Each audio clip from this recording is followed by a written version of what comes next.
Pode arrochar. Boa noite a todos. Vamos iniciar agora a nossa apresentação, nosso seminário de usinagem relacionado à disciplina de usinagem 2, né? E o nosso tema é abrasivos, processos não convencionais de usinagem e manufatura aditiva, certo? A nossa equipe é composta por eu, né, que vos falo aqui, Aderson Souza, nosso amigo Matheus e o nosso amigo Roberto. Pode passar, Matheus, por favor.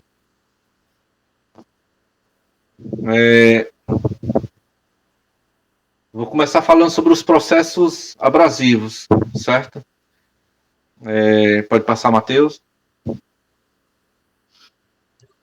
Sobre os processos abrasivos, eu vou procurar falar sobre a definição, né, do que seria a usinagem por abrasão, o surgimento, né, desse processo, as principais operações relacionadas a esse processo, no caso, retificação, lapidação, polimento, afiação, brunimento e superacabamento, né, e falar também da relação, né, da geométrica de peças com cada processo desses. Pode passar, Matheus, por favor. Vamos lá. O que vem a ser a usinagem por abrasão, né? Esse processo, né, de usinagem, diferente das operações executadas com aresta de geometria definida, né, na usinagem convencional, o processo por abrasão ele é um processo no qual o material é removido por meio de grãos, né, grãos abrasivos, né, os quais são partículas não metálicas, né, extremamente duras, né, então possui um alto teor de dureza, né, que fazem a deformação da peça, né, de forma regular, né. Os abrasivos, eles são produtos, né, que eles podemos definir eles como produtos que desgastam, né, fazem o desgaste, né, o polimento, processo de lixamento, né, e até limpeza, né, porque não dizer limpeza, né, de superfícies, né, de materiais, né, tanto usado no meio industrial, como também em gesso, marcenaria, né, no polimento de madeiras, né, tudo isso é um processo que envolve a abrasão, certo? Pode passar, Matheus, por favor. Como surgiu, né? Falando rapidamente como ela surgiu, né? Há registros, né, na época das civilizações antigas, né, no Antigo Egito, né, já a utilização desse processo, né? E também no Antigo Testamento a gente vê passagens bíblicas, né, que os povos da antiguidade também utilizavam, né, métodos abrasivos, né? Mas se destacou mais na década de 60, né, com a utilização de retificadoras, né, para o acabamento de peças, né, principalmente no surgimento da era industrial, né, um processo tão importante que vem se estendendo até hoje e hoje faz parte, né, do meio industrial, e para quem atua na área sabe o quão importante é esse processo no dia a dia, né, da fabricação. Pode passar, Matheus, por favor. Eu vou falar sobre as operações de usinagem, né, começando com como eu falei, vou falar sobre retificação, polimento, laminação. Vamos começar com a retificação. Pode passar, Matheus, por favor. O processo de retificação, ele é um processo de usinagem por abrasão que consiste em retificar, né? Digamos, retificar significa corrigir a superfície de uma peça, né?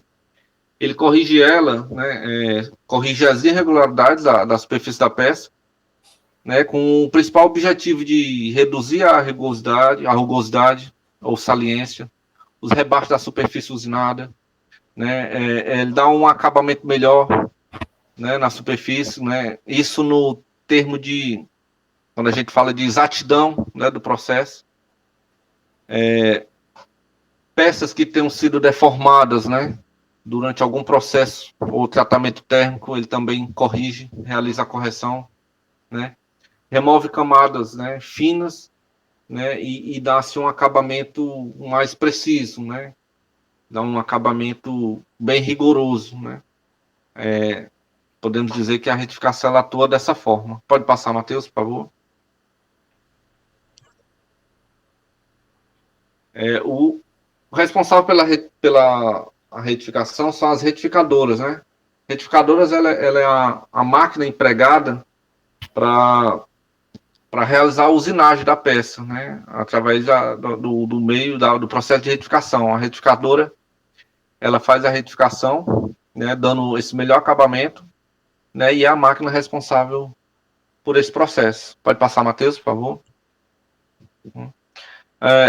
Os tipos de retificação que a gente pode ter, existe a horizontal, né, e a retificação vertical, dependendo do modo, da forma que a gente quer atuar na peça, que precisa ser corrigida, a gente utiliza essas duas formas, né. Uma das grandes vantagens da retificação é o grau de precisão dela, né, na atuação. Ela chega a reduzir pouco material. Isso dependendo da necessidade, chega a ser bom. Porém, né, uma das desvantagens é o alto grau de energia que é empregado nesse processo para retirar tão pouco material, né? Pode passar, Matheus, por favor. Vou falar agora sobre a lapidação. A lapidação industrial é um processo de acabamento nas faces da peça, né? Geralmente fabricadas em metais ou também materiais diversos, né? Porém, no meio industrial a gente utiliza muito elas na lapidação metálica, né? Dessa forma, ela se aplica a peças que necessitam de alta precisão, né? Utilizada em sistemas, né? Muitas vezes, quando a gente faz a lapidação de uma peça metálica, a gente pensa muito em resolver sistemas de vedação, de tampas de bomba de óleo, né? Blocos, né? Essas formas geométricas, né? Que exigem, né? Esse grau de precisão, certo? Pode passar, Matheus. Aí a gente vê alguns exemplos, né, de lapidação no meio industrial, né, para serem acopladas a peças, né, de alto grau de pressão. Pode passar, Matheus, por favor. O polimento. Falar sobre o polimento. Muitas vezes a lapidação ela se confunde com o polimento, né? Porém, o polimento ele é utilizado para enquanto a lapidação ela é mais utilizada em formação de peças, né, irregularidades, o polimento ele é utilizado para remover riscos e rebarbas, né? Ele suaviza melhor a superfície da peça por meio de grãos abrasivos, né? E um disco de polir, né? Ele deixa, né? Ele faz com que a superfície ela seja, ela recupere o brilho, né? Tendo aquele polimento, aquele acabamento mais rigoroso, mais fino, né? Deixando o aspecto brilhoso e espelhado, né? De acordo com a granulometria, um polimento grosseiro ele vai de 20 a 80, né? De acordo com o tipo de grão. Já o polimento mais fino, acabamento maior, ele vai acima de 120. Pode passar, Matheus, por favor. Esses são alguns exemplos, né, da aplicação do polimento. Por favor, Matheus. Processo de fiação, né? A fiação, ela é a operação de dar forma, né, de perfilar, né? Ela, como na figura está mostrando, ela também é utilizada muito em brocas, né, para afiação de brocas, né? A afiação ela é feita somente na superfície que determinam os ângulos de destaque, né? Como na broca, por exemplo, né? Uma broca quando ela não tem mais sua utilidade, né? Ela pode ser recuperada assim através da afiação, certo? Isso se aplica tanto a ferramentas de corte monocortante como ferramentas de corte policortante, né? Existe também existe duas formas de realização dela, né? A forma manual, que exige a operação, né? A operação humana, né? Através dos rebolos, esmeril, né? Tem um risco, né, de muitas vezes não sair tão correta, já que depende da habilidade humana, né, do operador. Isso no processo de afiação manual. E tem também o processo de afiação que envolve as máquinas, né, esse não sendo tão manual. não sendo manual, né? E sim com a obtenção da massa, das máquinas, né? Fazendo essa segunda forma. Tanto ela pode ser manual, como utilizando a máquina em si para a realização dessa finalidade. Pode passar, por favor, Matheus? A gente viu exemplos, né, ali da fiação, exatamente. E tem também o brunimento, né? O brunimento é um processo, né, abrasivo que ela faz com que sejam segmentos cruzados, né? Muitas vezes utilizados em camisa de motores. Pode passar, por favor, Matheus? Né? Em cilindros de motores, né? Uma espécie de formato, é um abrasivo que deixa ranhuras, né? Com o objetivo, né, principalmente, de utilizarmos alguns fluidos que são utilizados nesse processo, né? Na peça, né? Que é utilizada, como, por exemplo, lubrificação, retenção de óleo, né? Essas coisas. Pode passar, Matheus, por favor? O superacabamento nada mais é do que um acabamento mais rigoroso, né, dentro da peça, com o objetivo de eliminar bicos e vales, né, que são aquelas camadas que muitas vezes a gente não vê, mas que faz toda a diferença em peças de alta precisão. Pode passar, Matheus, por favor? Aí são exemplos, né, de como fica. Muitas vezes é um tipo de processo que não é visto a olho nu, mas faz uma diferença tremenda quando a gente utiliza. Pode passar, Matheus? Essa é uma relação, pessoal, né, dos processos que foram citados até agora, a geometria da peça aplicada e o acabamento, né? A gente vê aí que na retificação, tanto a retificação fina como a retificação mais média, existe uma variação que vai de 0,2 até 16.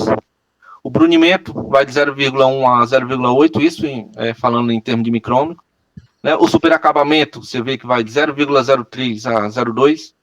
Temos o polimento também, e também um polimento mais fino, mais acabado, né? E assim a gente termina a parte de abrasão. Arrocha aí, Matheus. Olá pessoal, boa noite. Meu nome é Matheus. Concluindo aqui o trabalho da disciplina de usinagem 2, certo?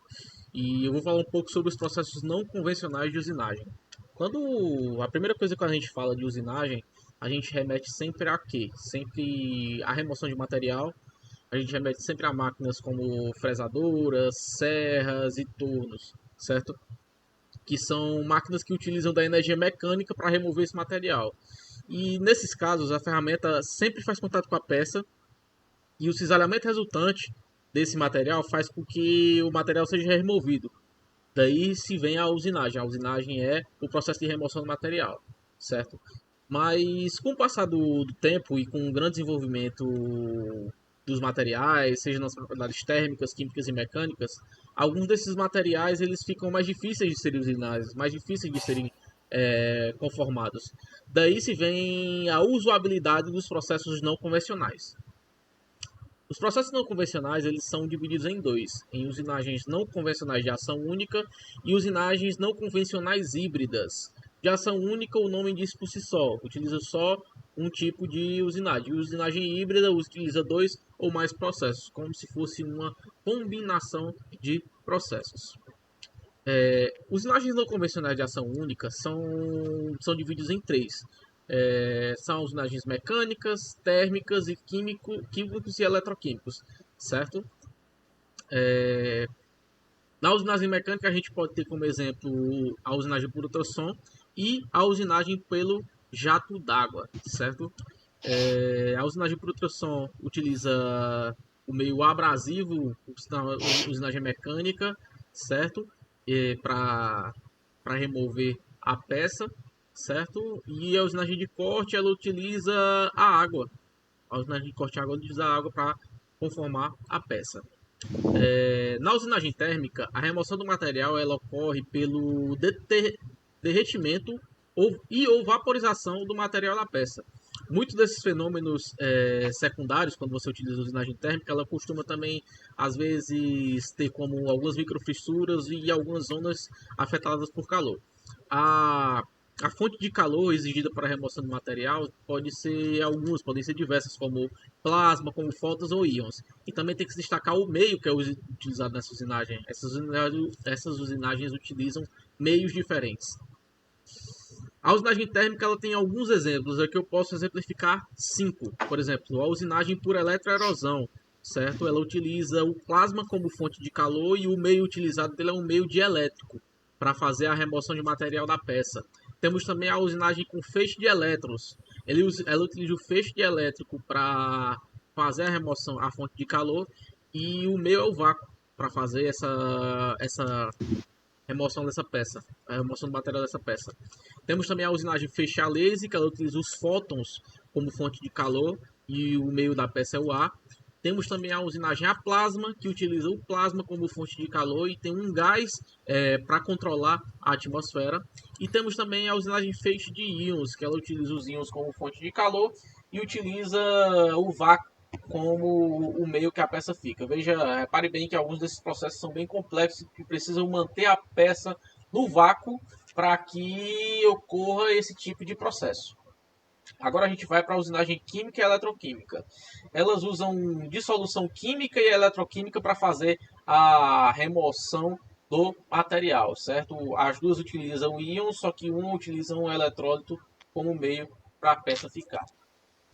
Agora vamos falar um pouco sobre as usinagens não convencionais híbridas. O aprimoramento tecnológico dos processos de usinagens pode ser alcançado com a combinação desse tipo de usinagem.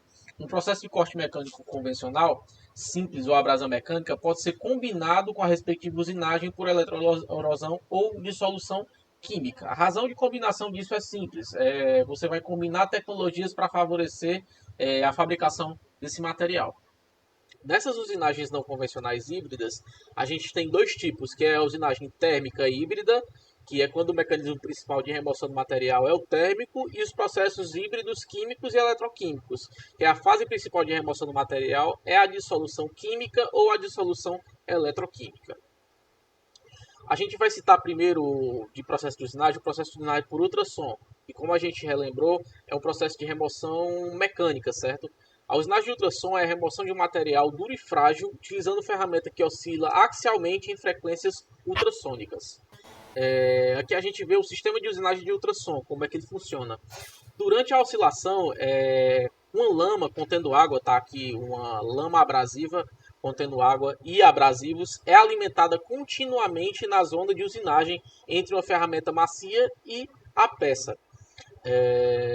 As partículas abrasivas elas são marteladas contra a superfície da peça, fazendo com que a peça se desgaste gradualmente. A ferramenta de oscilação impõe a pressão estática nos grãos abrasivos e direciona para baixo a conformação do material. Dessa maneira, eles conseguem remover o material, certo? Uma coisa para se destacar é que esse processo ele precisa ser refrigerado. Como ele oscila muito em frequências ultrassônicas, ele precisa ter um processo de refrigeração para não ter um desgaste maior na ferramenta. Qualquer material ele pode ser cortado por meio da usinagem de ultrassom, porém essa usinagem ela é mais efetiva com uma dureza de 40 Rockwell. Agora vamos citar as vantagens e as desvantagens. Ele possui menos geração de calor na peça, certo? Como já citado anteriormente, ele tem uma certa geração de calor na ferramenta, mas na peça, por se ter um processo ultrassônico, ele possui menor geração de calor, por conseguinte, menos problemas que o calor causaria, como trincas, entre outros.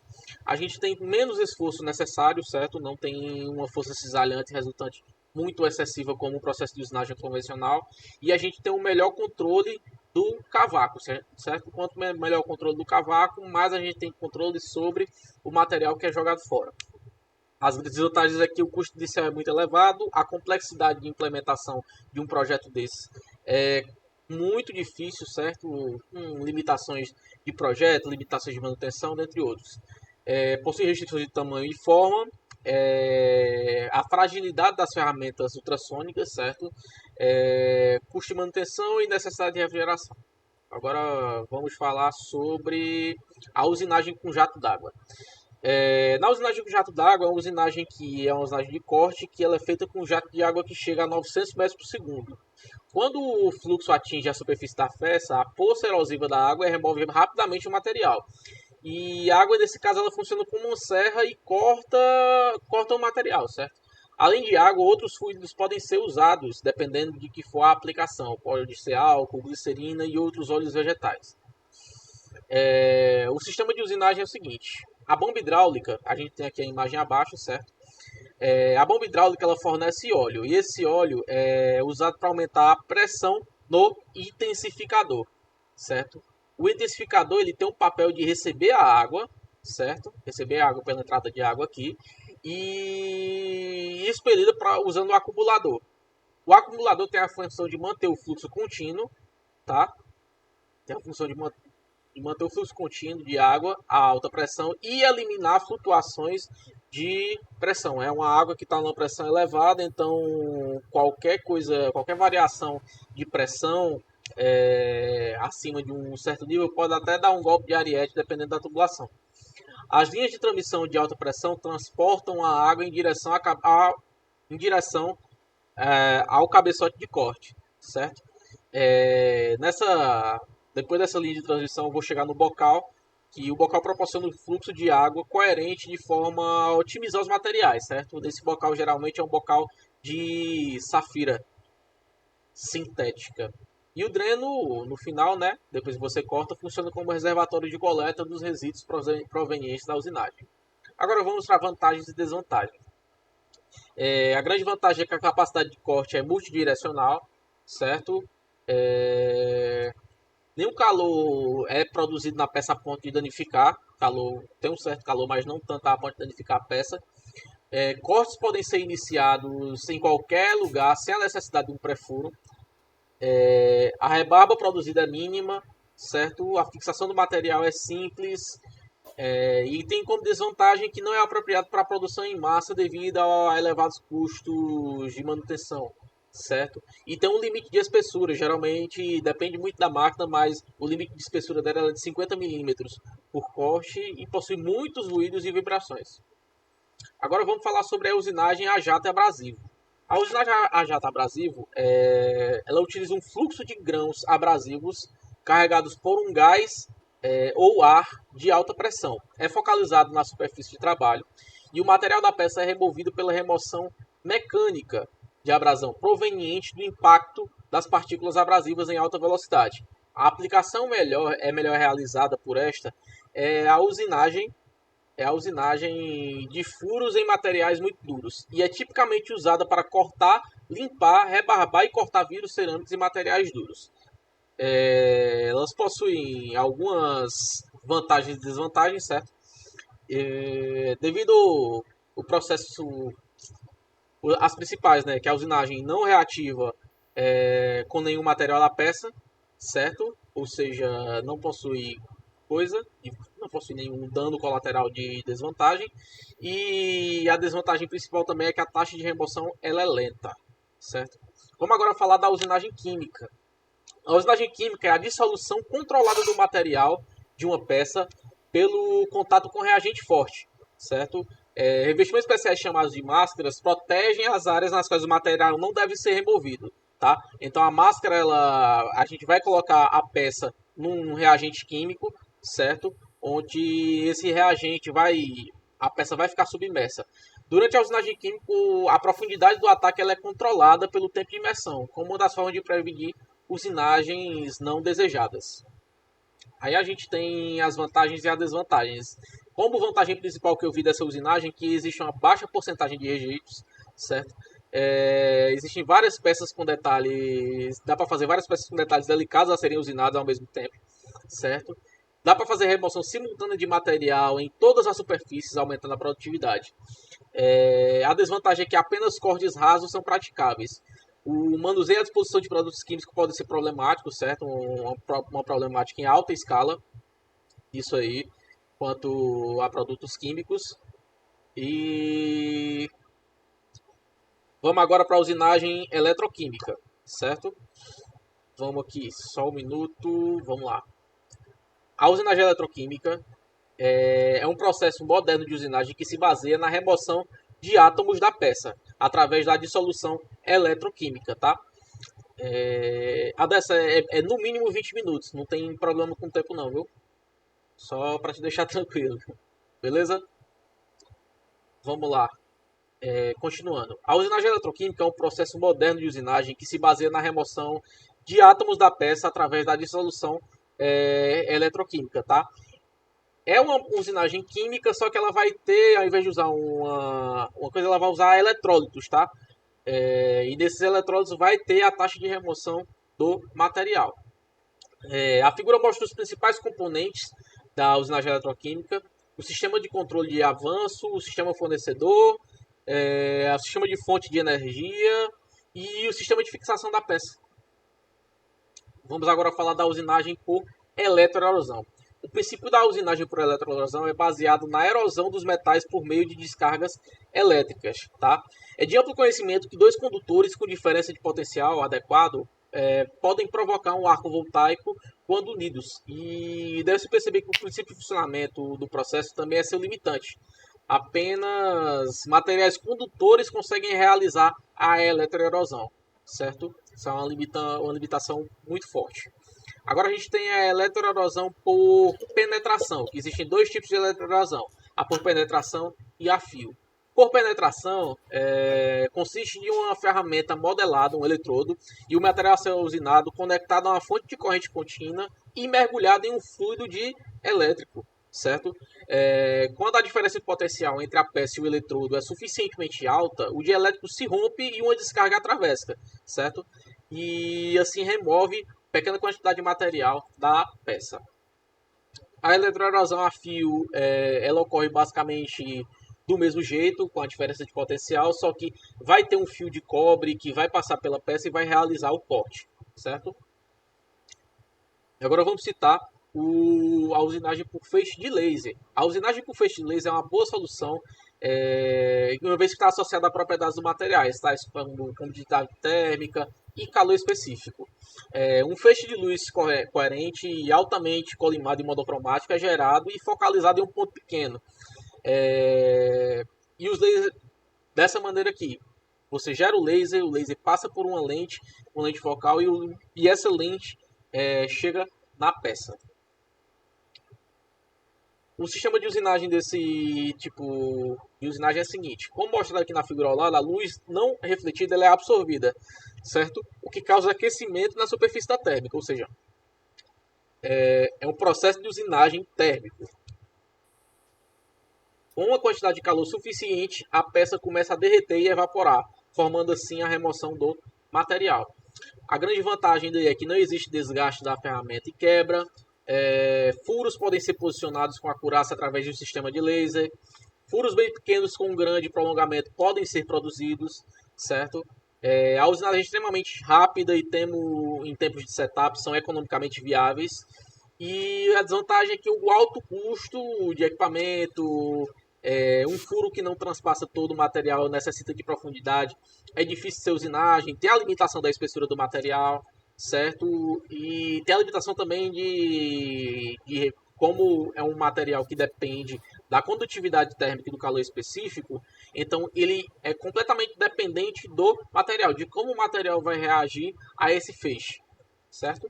Agora, eu extrapolei aqui meu tempo, não citei nem todos os processos de usinagem convencional, mas agora eu vou passar a palavra para Roberto. Pode seguir, Roberto. Certo. Boa noite, pessoal. Aqui é o Roberto. Vou falar um pouco sobre a manufatura aditiva. Pode passar, Matheus. Vamos nessa. A gente tem a manufatura aditiva aqui, a gente vai chamar ela aqui de MA para facilitar. Também a gente pode chamá-la de impressão 3D e já foi chamado de PR, só que não é mais utilizado. Aqui o nosso objetivo é fazer uma adição em camadas para conseguir formar um objeto em 3D.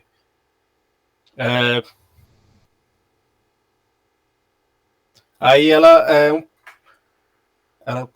pode deixar aí no CAD.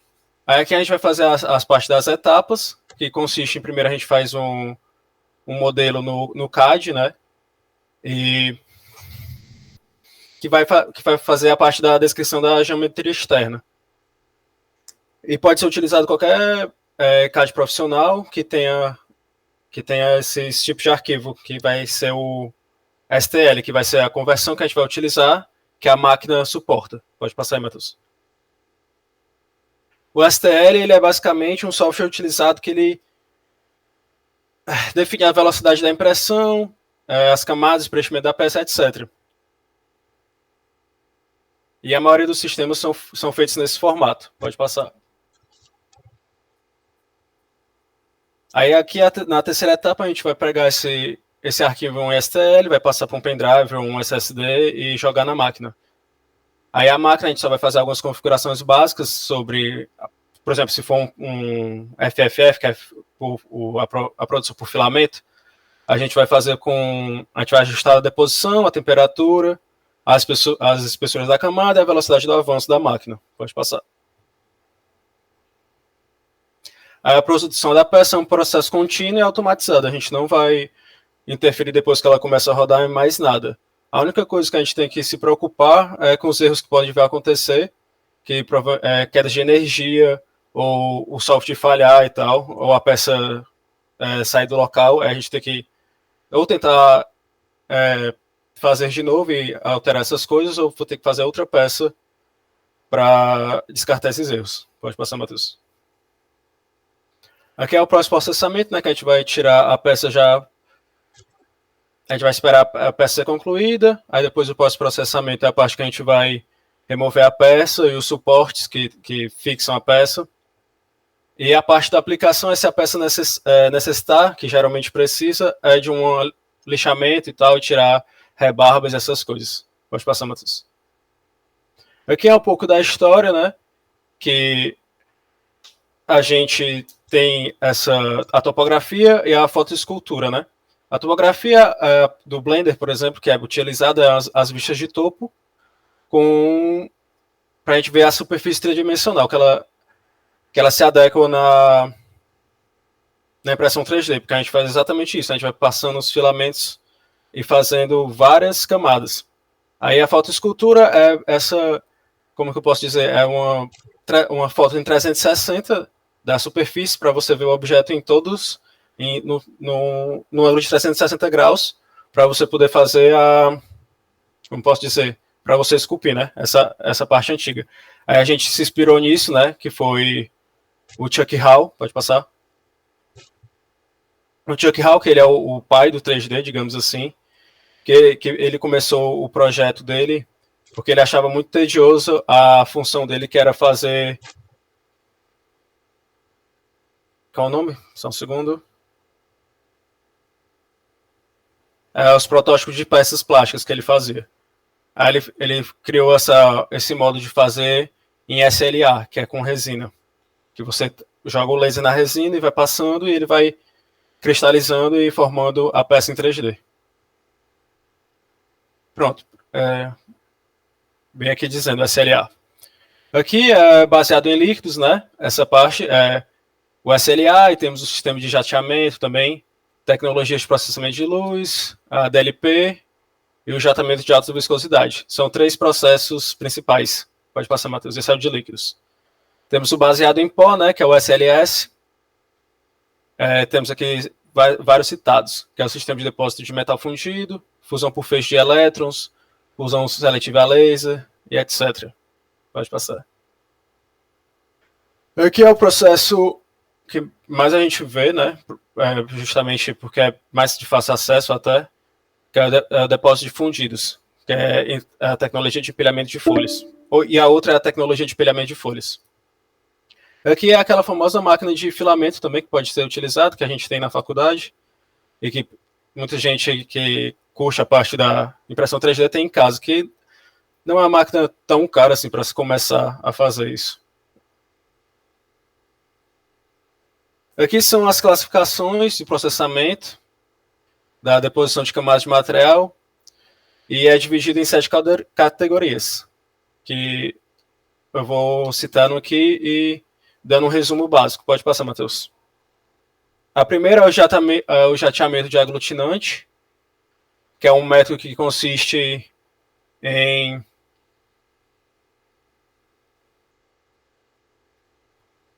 Só um segundo. Vou ler aqui essa parte só um segundo. Desenvolvendo o que é chamado de processo de impressão 3D, no qual um aglutinante é impresso em um leito de pó para a formação de seções transversais da peça. Pode passar. Esse aqui é a deposição com energia direcionada, que você tem um feixe de energia, de luz, de laser, no caso, com a adição de material que é um pó, que pode ser metal ou polímero, que ele vai, ao mesmo tempo que vai passando, ele vai fundindo e se solidificando. Pode passar. Aqui é a extrusão de material, que é justamente a de filamento, né? Que é através de um bico ou orifício, que é sendo seletivamente depositado. Depositado com a velocidade constante. A gente só tem que se preocupar um pouco com a temperatura que ele vai conseguir se solidificar e grudar na camada de baixo. Pode passar. Aqui é o jateamento de material. Ele vai depositando pequenas gotas de material, aí você pode selecionar cores e tal, e ele é um dos mais, como posso dizer assim, que deixa mais bem acabada a peça. Você não precisa tratar ela após finalizar. Aqui é a fusão de leito de pó. A energia térmica focalizada, com feixe de luz, funde seletivamente as regiões de um leito de pó. Aqui é o nome dela que a gente está usando, é o CLS, tem outras inclusive. Os materiais que a gente pode usar são ligas de titânio, aço inoxidável, alumínios, ligas de níquel e alguns materiais cerâmicos e polímeros. Aqui é a adição de folha, que as lâminas são recortadas e coladas uma em cima da outra, formando objetos em 3D. Materiais são polímeros, metais, basicamente esses. A vantagem é a velocidade de fabricação e a gente não precisa das estruturas de suporte que a de filamento precisa. Pode passar, Matheus. Aqui é a fotopolimerização em cuba, que são resinas poliméricas líquidas, fotocuráveis, são expostas a laser e passam por uma reação química que, para se tornar sólidas, a reação química é chamada de fotopolimerização, que envolve muitos compostos químicos com fotoiniciadores e aditivos. Materiais são quase todos os das anteriores, tirando a parte metálica, que é polímeros e acrílicos. Pode passar, Matheus. E aqui a gente tem a parte da aplicação, que a gente pode utilizar tanto no setor automotivo, como a Volkswagen utiliza para certas peças. A gente tem a questão da moda, que estão se utilizando bastante, porque como eu posso dizer assim, você pode fazer geometrias muito diferentes, e eles gostam. É mais uma coisa no setor da aeroespacial, para fazer materiais que são mais leves, né, do que a parte metálica, por exemplo. E no setor médico, para fazer próteses mecânicas, que posso dizer assim, para ajudar as pessoas que necessitam. E, por enquanto, estamos aqui. Acho que essa é a parte de polímeros. Obrigado aí pela atenção de vocês. Vocês querem falar mais alguma coisa, pessoal? Não. Muito obrigado. Obrigado, pessoal. Obrigado, professor, pelo tempo. Eu acredito, Matheus, que seria interessante a gente concluir disso tudo da importância, né, que a usinagem tem, né, no meio industrial, né, facilitando as vidas dos projetistas, dos engenheiros. Eu acredito que a gente pode finalizar essa apresentação, concluindo a importância, né, dando como conclusão a importância, né, que é a usinagem, né, nas nossas vidas, na nossa formação profissional. Nossa formação profissional, exatamente, né, como solução no meio industrial, né, para resolução de problemas, fabricação de peças e projetos, né. Assim, eu queria finalizar essa apresentação assim. Alguma coisa, Roberto, Matheus? Por mim encerrou. Por mim também. Valeu, galera. Obrigadão. Obrigado aí. Boa noite. Valeu.